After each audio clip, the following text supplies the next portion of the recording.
Hello hi എല്ലാവർക്കും ലേണിൻ്റെ പുതിയ വീഡിയോയിലേക്ക് സ്വാഗതം. ഞാൻ ഋതു കൃഷ്ണ.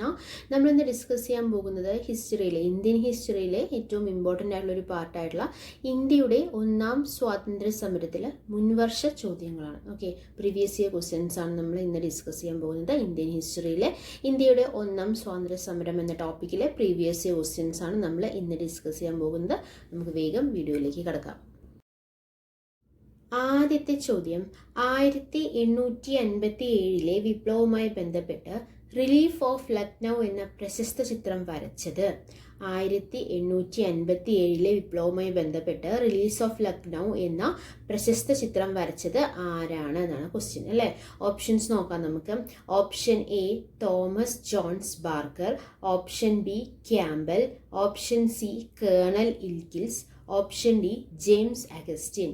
ഏതാണ് റൈറ്റ് ആൻസർ? നിങ്ങളൊന്ന് ആൻസർ ചെയ്യാൻ ശ്രമിക്കുക കേട്ടോ. വീഡിയോ ഒന്ന് പോസ് ആക്കിയിട്ട് ഇതിൽ ഏതാണ് റൈറ്റ് ആൻസർ എന്ന് നോക്കുക. നമ്മൾ 10 ക്വസ്റ്റ്യൻസ് ഡിസ്കസ് ചെയ്യുന്നുള്ളൂ. ആ 10 ക്വസ്റ്റ്യൻ നിങ്ങൾക്ക് എത്ര സ്കോർ ചെയ്യാൻ പറ്റുന്നുണ്ട് നോക്കുക. 10ൽ 10 ആണെങ്കിൽ വളരെ നന്നായിരിക്കും അല്ലേ. നമ്മൾ കുറേ അധികം ഇന്ത്യൻ ഹിസ്റ്ററിയിലെ കുറേ അധികം ടോപ്പിക്കുകൾ ഡിസ്കസ് ചെയ്തതാണ്. പ്രീവിയസ് ഇയർ ക്വസ്റ്റ്യൻസ് നമ്മൾ ഡിസ്കസ് ചെയ്തതാണ് അല്ലേ. അപ്പോൾ നിങ്ങൾ തന്നെ ഒരു ജസ്റ്റ് ഒന്ന് ആൻസർ ചെയ്യാൻ ശ്രമിക്കുക. അപ്പോൾ ഇതിൽ ഏതാണ് റൈറ്റ് ആൻസർ? 1857 വിപ്ലവവുമായി ബന്ധപ്പെട്ട് റിലീസ് ഓഫ് ലക്നൗ എന്ന പ്രശസ്ത ചിത്രം വരച്ചത്. Right answer is option A Thomas Jones Barker. Okay, Thomas Jones Barker ആണ് 1857 വിപ്ലവവുമായി ബന്ധപ്പെട്ട് റിലീസ് ഓഫ് ലക്നൗ എന്ന പ്രശസ്ത ചിത്രം വരച്ചത്. ഇന്ത്യയുടെ ഒന്നാം സ്വാതന്ത്ര്യ സമരം എന്നറിയപ്പെടുന്നതാണ് 1857 വിപ്ലവം. മുഗൾ ഭരണത്തിന്റെ പൂർണ്ണമായ പതനത്തിന് കാരണമായ വിപ്ലവം ഏത് തന്നെയാണ്? 1857 വിപ്ലവം തന്നെയാണ്. ഒന്നാം സ്വാതന്ത്ര്യ സമരം ആരംഭിച്ചത് എപ്പോഴാണ്? 1857 മെയ് 10 അല്ലേ. അപ്പോൾ ഇന്ത്യയുടെ ഒന്നാം സ്വാതന്ത്ര്യ സമരം എന്നറിയപ്പെടുന്നത് മുഗൾ ഭരണത്തിന്റെ പൂർണ്ണമായ പതനത്തിന് കാരണമായ വിപ്ലവം ഏത് തന്നെയാണ്? 1857 വിപ്ലവം തന്നെയാണ്. രണ്ടാമത്തെ ചോദ്യം, മൃഗക്കൊഴുപ്പ് പുരട്ടിയ പുതിയ തരം തിരകൾ നിറച്ച എൻഫീൽഡ് തോക്ക് ബ്രിട്ടീഷ് സൈന്യം ഉപയോഗിച്ചു തുടങ്ങിയത് എപ്പോഴാണ്? മൃഗക്കൊഴുപ്പ് പുരട്ടിയ പുതിയ തരം തിരകൾ നിറച്ച എൻഫീൽഡ് തോക്ക് ബ്രിട്ടീഷ് സൈന്യം ഉപയോഗിച്ചു തുടങ്ങിയത് എപ്പോഴാണ്? ഓപ്ഷൻസ് നോക്കാം നമുക്ക്. Option A November 1856, option B December 1856, option C January 1857, option D February 1857. ഏതാണ് റൈറ്റ് ആൻസർ? വളരെ കൺഫ്യൂസിങ് ആയിട്ടുള്ള ഓപ്ഷൻസാണ് കൊടുത്തിരിക്കുന്നത് അല്ലേ. നമുക്കിപ്പോൾ കറക്റ്റായിട്ട് പഠിച്ചു കഴിഞ്ഞാൽ നമുക്ക് യാതൊരു കൺഫ്യൂഷനും വരത്തില്ല അല്ലേ. Right answer is option C January 1857. Okay, മൃഗക്കൊഴുപ്പ് പുരട്ടിയ പുതിയ തിരകൾ നിറച്ച എൻഫീൽഡ് തോക്ക് ബ്രിട്ടീഷ് സൈന്യം ഉപയോഗിച്ച് തുടങ്ങിയത് ജനുവരി 1857. നമ്മൾ പറഞ്ഞു ഇന്ത്യയുടെ ഒന്നാം സ്വാതന്ത്ര്യ സമരം എന്നറിയപ്പെടുന്നത് 1857 വിപ്ലവമാണ് നമ്മൾ പറഞ്ഞു. മുഗൾ ഭരണത്തിന്റെ പൂർണ്ണമായ പതനത്തിന് കാരണമായ വിപ്ലവം ഏത് തന്നെയാണ്? 1857 വിപ്ലവം തന്നെയാണ്. ഒന്നാം സ്വാതന്ത്ര്യ സമരം പൊട്ടിപ്പുറപ്പെടാനുണ്ടായ പ്രധാന കാരണം എന്താണെന്ന് ചോദിച്ചു കഴിഞ്ഞു കഴിഞ്ഞാൽ മൃഗക്കൊഴുപ്പ് പുരട്ടിയ പുതിയ തരം തിരകൾ നിറച്ച എൻഫീൽഡ് തോക്ക്, അതായത് P53 ഉപയോഗിച്ച് വെടിവെക്കാൻ ഇന്ത്യൻ ഭടന്മാരെ നിർബന്ധിച്ചു. അതാണ് ഒന്നാം സ്വാതന്ത്ര്യ സമരം പൊട്ടിപ്പുറപ്പെടാനുണ്ടായ പ്രധാന കാരണം. എന്താണ്? മൃഗക്കൊഴുപ്പ് പുരട്ടിയ പുതിയ തരം തിരകൾ നിറച്ച എൻഫീൽഡ് തോക്ക് P53 ഉപയോഗിച്ച് വെടിവെക്കാൻ ഇന്ത്യൻ ഭടന്മാരെ നിർബന്ധിച്ചു. അങ്ങനെ ഉപയോഗിച്ച് തുടങ്ങിയത് എപ്പോഴാണ്? ജനുവരി 1857 അല്ലേ. എന്നാൽ ഒന്നാം സ്വാതന്ത്ര്യ സമരം ആരംഭിച്ചത് എപ്പോഴാണ്? 1857 മെയ് 10. മൂന്നാമത്തെ ചോദ്യം, 1857 ഉത്തർപ്രദേശിലെ ബറൌട്ട് പർഗാന എന്ന സ്ഥലത്ത് വിപ്ലവത്തിന് നേതൃത്വം കൊടുത്ത വ്യക്തി ആരാണെന്നാണ് ചോദ്യം.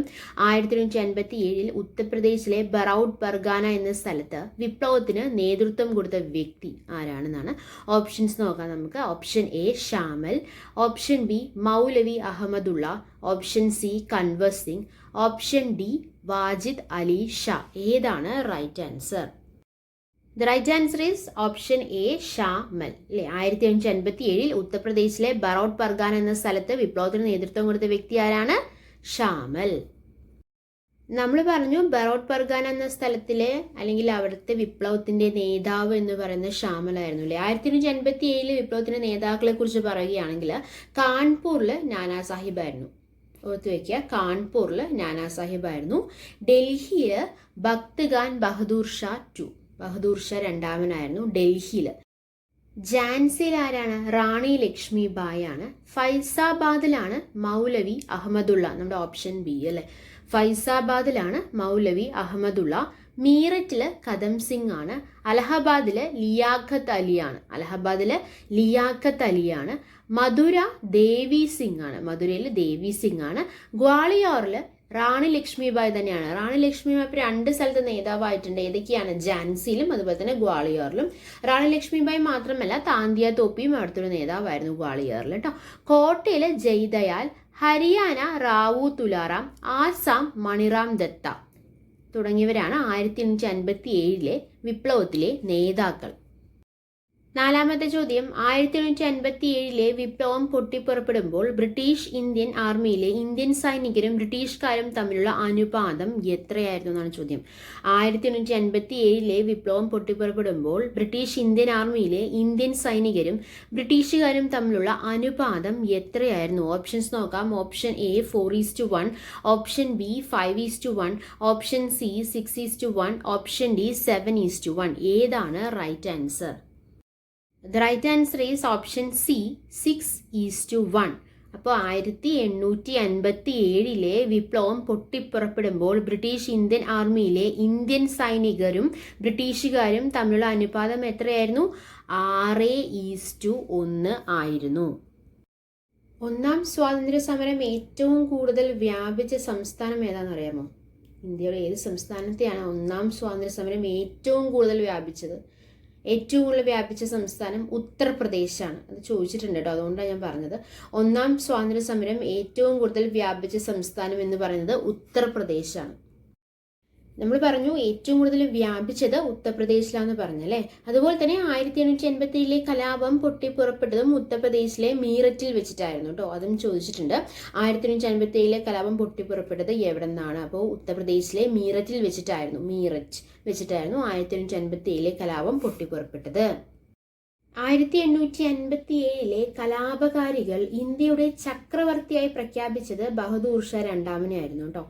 1857 കലാപകാരികൾ ഇന്ത്യയുടെ ചക്രവർത്തിയായി പ്രഖ്യാപിച്ചത് ആരെയാണ്? ബഹദൂർ ഷാ രണ്ടാമനെയാണ്. 1ാം സ്വാതന്ത്ര്യ സമര സമയത്തെ മുഗൾ ഭരണാധികാരി ആര് തന്നെയായിരുന്നു? ബഹദൂർ ഷാ രണ്ടാമനായിരുന്നു. അദ്ദേഹത്തിന്റെ വേറൊരു പേര് ബഹദൂർ ഷാ സഫർ എന്നാണ്. എന്താ പറഞ്ഞത്? ഇപ്പോൾ 1857 കലാപകാരികൾ ഇന്ത്യയുടെ ചക്രവർത്തിയായി പ്രഖ്യാപിച്ചത് ബഹദൂർ ഷാ രണ്ടാമനെയാണ്. 1ാം സ്വാതന്ത്ര്യ സമര സമയത്തെ മുഗൾ ഭരണാധികാരിയും ആര് തന്നെയാണ്? ബഹദൂർ ഷാ രണ്ടാമനാണ്. ബഹദൂർ ഷാ സഫർ എന്നാണ് അദ്ദേഹത്തിന് വേറൊരു പേര്. ഓക്കെ. 5ാമത്തെ ചോദ്യം, ഗവർണർ ജനറൽ ഓഫ് ഇന്ത്യ എന്ന പേരിൽ അറിയപ്പെട്ടിരിക്കുന്ന ഉദ്യോഗസ്ഥൻ എന്നു മുതലാണ് വൈസ്രോയിയായി അറിയപ്പെടാൻ തുടങ്ങിയത്? ഗവർണർ ജനറൽ ഓഫ് ഇന്ത്യ എന്ന പേരിൽ അറിയപ്പെട്ടിരിക്കുന്ന ഉദ്യോഗസ്ഥൻ എന്നു മുതലാണ് വൈസ്രോയി ആയി അറിയപ്പെടാൻ തുടങ്ങിയത്? ഓപ്ഷൻസ് നോക്കാം. Option A 1858 August 2, option B 1947 August 15, option C 1857 August 1, option D 1861 August 2. ഏതാണ് റൈറ്റ് ആൻസർ? നമ്മൾ വർഷം മാത്രം പഠിച്ചിട്ട് പോയിട്ടും കാര്യമില്ല, ഡേറ്റ് മാത്രം പഠിച്ചിട്ട് പോയിട്ടും കാര്യമില്ല അല്ലേ. അത് രണ്ടും ഓപ്ഷൻസിലുണ്ട്. അപ്പോൾ ഏതാണ് റൈറ്റ് ആൻസർ? ഇപ്പോൾ ഓഗസ്റ്റ് 2 എന്ന് പഠിച്ചിട്ട് പോയി കഴിഞ്ഞാൽ ഓഗസ്റ്റ് 2 ഓപ്ഷൻ എയിലും ഓഗസ്റ്റ് 2 ആണ്, ഓപ്ഷൻ ഡിയിലും ഓഗസ്റ്റ് 2 ആണ് അല്ലേ.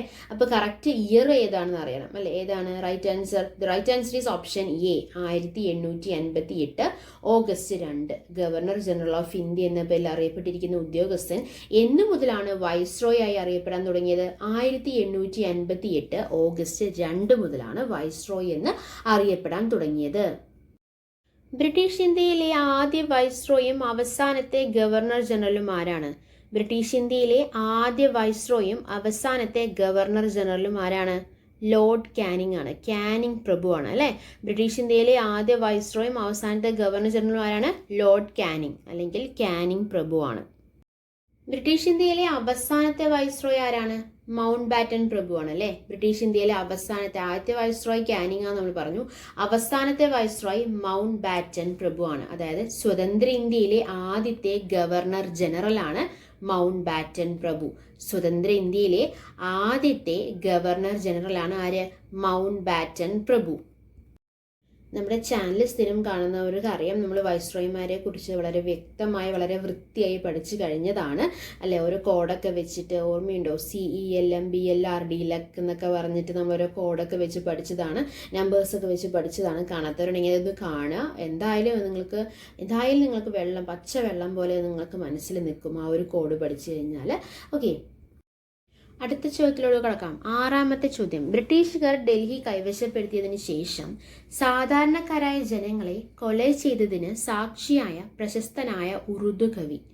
ബ്രിട്ടീഷുകാർ ഡൽഹി കൈവശപ്പെടുത്തിയതിനു ശേഷം സാധാരണക്കാരായ ജനങ്ങളെ കൊല ചെയ്തതിന് സാക്ഷിയായ പ്രശസ്തനായ ഉറുദു കവി ആരാണെന്നാണ് ചോദ്യം. ഓപ്ഷൻസ് നോക്കാം നമുക്ക്. Option A Firaq Gorakhpuri, option B Josh Malihabadi, option C Mirza Ghalib, option D Mir Babar Ali Anees. The right answer is option C Mirza Ghalib. ബ്രിട്ടീഷുകാർ ഡൽഹി കൈവശപ്പെടുത്തിയതിന് ശേഷം സാധാരണക്കാരായ ജനങ്ങളെ കൊല ചെയ്തതിന് സാക്ഷിയായ പ്രശസ്തനായ ഉറുദു കവിയാണ് ആര്? മിർസ ഗാലിബ്. വിപ്ലവകാരികൾ ആദ്യം പിടിച്ചെടുത്ത പ്രദേശം ഡൽഹിയാണ്. വിപ്ലവകാരികൾ ഡൽഹി പിടിച്ചെടുത്തത് 1857 മെയ് 12-നാണ്. 1857 മെയ് 12 എന്ന് പറയുമ്പോൾ എന്താണ്? ഒന്നാം സ്വാതന്ത്ര്യ സമരം തുടങ്ങിയിട്ട് 2 ദിവസമായിട്ടുള്ളൂ അല്ലെ. 1857 ഒന്നാം സ്വാതന്ത്ര്യ സമരം അടിച്ചമർത്തപ്പെട്ടത് 1858 ജൂലൈയിലായിരുന്നു കേട്ടോ. ഡൽഹിയിൽ വിപ്ലവത്തെ അടിച്ചമർത്തിയത് ജോൺ നിക്കോൾസൺ ആണ്. ഡൽഹിയിൽ വിപ്ലവത്തെ അടിച്ചമർത്തിയത് ആരാണ്? ജോൺ നിക്കോൾസൺ ആണ്. അതുകൊണ്ട് തന്നെ ഡൽഹിയിലെ കശാപ്പുകാരൻ എന്നറിയപ്പെടുന്നതും ജോൺ നിക്കോൾസൺ തന്നെയാണ്. 7ാമത്തെ ചോദ്യം, അതും ഡൽഹിയെ ആസ്പദമാക്കിയിട്ടുള്ളതാണ്. ഡൽഹിയിൽ ബ്രിട്ടീഷുകാർക്ക് വേണ്ടിയിട്ട് ചാരവൃത്തി നടത്തിയെന്ന് വിശ്വസിക്കുന്ന രാജ്ഞി. ഡൽഹിയിൽ ബ്രിട്ടീഷുകാർക്ക് വേണ്ടി ചാരവൃത്തി നടത്തിയെന്ന് വിശ്വസിക്കുന്ന രാജ്ഞി ആരാണ്? ഓപ്ഷൻസ് നോക്കാം. Option A Hazrat Mahal, option B Zeenat Mahal, option C Mumtaz Mahal, option D Fatima Begum. ഏതാണ് റൈറ്റ് ആൻസർ? മഹലിന് മാത്രം പഠിച്ചിട്ട് പോയ ഒരാളാണെങ്കിൽ പെടുവല്ലേ. കാര്യം ഓപ്ഷൻസ് എല്ലാം നോക്കിക്കേ. ഹസ്രത്ത് മഹൽ, സീനത്ത് മഹൽ, മുംതാസ് മഹൽ എന്നാണ്. ഇപ്പോഴത്തെ PSCയുടെ ഒരു പാറ്റേൺ അത് തന്നെയാണ്. ഓപ്ഷൻസ് എന്ന് പറഞ്ഞാൽ ഭയങ്കര കൺഫ്യൂസിങ് ആയിരിക്കും. അതുകൊണ്ട് വളരെ വ്യക്തമായി പഠിച്ചാൽ മാത്രമാണ് നമുക്ക് ഒരു റാങ്ക് എന്നുള്ളൊരു നേട്ടത്തേക്ക് എത്താൻ പറ്റുള്ളൂ അല്ലേ. ഏതാണ് ഇപ്പോൾ റൈറ്റ് ആൻസർ? ഡൽഹിയിൽ ബ്രിട്ടീഷുകാർക്ക് വേണ്ടി ചാരവൃത്തി നടത്തിയെന്ന് വിശ്വസിക്കുന്ന രാജ്ഞി ആരാണ്? The right answer is option B Zeenat Mahal. 8ാമത്തെ ചോദ്യം വളരെ ഇമ്പോർട്ടൻ്റ് ആയിട്ടുള്ള ചോദ്യം, റിപ്പീറ്റ് ആയിട്ട് ചോദിച്ചൊരു ചോദ്യം. 1887 വിപ്ലവത്തെ ഇന്ത്യയുടെ ഒന്നാം സ്വാതന്ത്ര്യ സമരം എന്ന് വിശേഷിപ്പിച്ചത്. 1887 വിപ്ലവത്തെ ഇന്ത്യയുടെ ഒന്നാം സ്വാതന്ത്ര്യ സമരം എന്ന് വിശേഷിപ്പിച്ചത് ആരാണ്? ഓപ്ഷൻസ് നോക്കാം. Option A VD Savarkar, option B John Lawrence, option C RC Majumdar, option D SB Chaudhary. ആരാണ് 1887 വിപ്ലവത്തെ ഇന്ത്യയുടെ ഒന്നാം സ്വാതന്ത്ര്യ സമരം എന്ന് വിശേഷിപ്പിച്ചത്? The right answer is option A VD Savarkar. ഇന്ത്യയുടെ ഒന്നാം സ്വാതന്ത്ര്യ സമരം എന്ന് 1887 വിപ്ലവത്തെ വിശേഷിപ്പിച്ചത് ആരാണ്? VD സവർക്കർ ആണ്. 1887 വിപ്ലവത്തെ ശിപ്പായി ലഹള എന്ന് വിശേഷിപ്പിച്ചതാണ് ജോൺ ലോറൻസ് കേട്ടോ. നമ്മുടെ ഓപ്ഷൻ ബി. ആദ്യത്തേതുമല്ല ദേശീയ തലത്തിലേതുമല്ല സ്വാതന്ത്ര്യ സമരവുമല്ല എന്ന് പറഞ്ഞതാണ് RC മജുംദാർ. ആഭ്യന്തര കലാപം എന്ന് പറഞ്ഞാലാണ് SB ചൗധരി. അപ്പം നമ്മൾ ചോദിച്ചിട്ടുള്ളത് 1887 വിപ്ലവത്തെ ഇന്ത്യയുടെ ഒന്നാം സ്വാതന്ത്ര്യ സമരം എന്ന് വിശേഷിപ്പിച്ചത് ആരാണെന്നാണ് ചോദിച്ചിരിക്കുന്നത്. ആരാണ്? VD സവർക്കർ ആണ്. ആഭ്യന്തര കലാപം എന്ന് പറഞ്ഞത് SB ചൗധരിയും ശിപ്പായി ലഹള എന്ന് പറഞ്ഞത് ജോൺ ലോറൻസും ആണ്. 9ാമത്തെ ചോദ്യം, 1857 എന്ന പുസ്തകം രചിച്ചത് ആരാണ്? 1857 എന്ന പുസ്തകം രചിച്ചത് ആരാണ്? ഓപ്ഷൻസ് നോക്കാം. Option A SN Sen, option B Tarachand, option C Mahasweta Devi, option D PC Joshi. 1857 എന്ന പുസ്തകം രചിച്ചത് ആരാണ്? The right answer is option A SN Sen. Clear. Tarachand രചിച്ച പുസ്തകമാണ് ഇന്ത്യൻ സ്വാതന്ത്ര്യ സമരങ്ങളുടെ ചരിത്രം. മഹാശ്വേതാദേവി രചിച്ചതാണ് queen of Jhansi. SN Sen നമ്മൾ പറഞ്ഞു 1857 ആണ്. PC Joshi rebellion 1857. Rebellion 1857 PC ജോഷിയും ക്യൂൻ ഓഫ് ജാൻസി മഹാശ്വേതാദേവിയും. SN സെൻ രചിച്ചത് ഏതാണ്? 1857 ആണ്. അതുപോലെ തന്നെ താരാചന്ദ് ഇന്ത്യൻ സ്വാതന്ത്ര്യ സമരങ്ങളുടെ ചരിത്രം എന്ന പുസ്തകവുമാണ് രചിച്ചത്. 10ാമത്തെ ചോദ്യം, വെല്ലൂർ കലാപം നടന്ന വർഷം. Options. Option A 1806, option B 1805, option C 1804, option D 1802. ഏതാണ് റൈറ്റ് ആൻസർ? വെല്ലൂർ കലാപം നടന്ന വർഷം. The right answer is option A 1806. First war of Indian ഇൻഡിപെൻഡൻസിന്റെ റിഹേഴ്സൽ എന്നറിയപ്പെടുന്നതാണ് കേട്ടോ വെല്ലൂർ മ്യൂട്ടിനി. നടന്ന വർഷം ഏതാണ്? 1806. 1806 ജൂലൈ 10 വെല്ലൂർ കലാപം ആരംഭിച്ചത്. കലാപകേന്ദ്രം തമിഴ്നാട്ടിലെ വെല്ലൂരായിരുന്നു. കലാപ കാരണം 1805 പട്ടാളക്കാർക്ക് ഏർപ്പെടുത്തിയ വസ്ത്രധാരണ രീതിയാണ്. ഓക്കെ, നമ്മളെ ഇന്ത്യൻ ഹിസ്റ്ററിയിൽ ഇന്ത്യയുടെ ഒന്നാം സ്വാതന്ത്ര്യ സമരം എന്ന ടോപ്പിക്കിലെ 10 ക്വസ്റ്റ്യൻസ്, 10 പ്രീവിയസ് ഇയർ ക്വസ്റ്റ്യൻസ് നമ്മളിന്ന് ഡിസ്കസ് ചെയ്തെടുത്ത കാര്യങ്ങളെല്ലാം നിങ്ങൾക്ക് വളരെ വ്യക്തമായി മനസ്സിലായെന്ന് പ്രതീക്ഷിക്കുന്നു. മനസ്സിലായിട്ടുണ്ടെങ്കിൽ നമ്മുടെ ലേൺ എന്നുള്ള ചാനൽ സബ്സ്ക്രൈബ് ചെയ്യുക, സപ്പോർട്ട് ചെയ്യുക. Thanks for your time. By.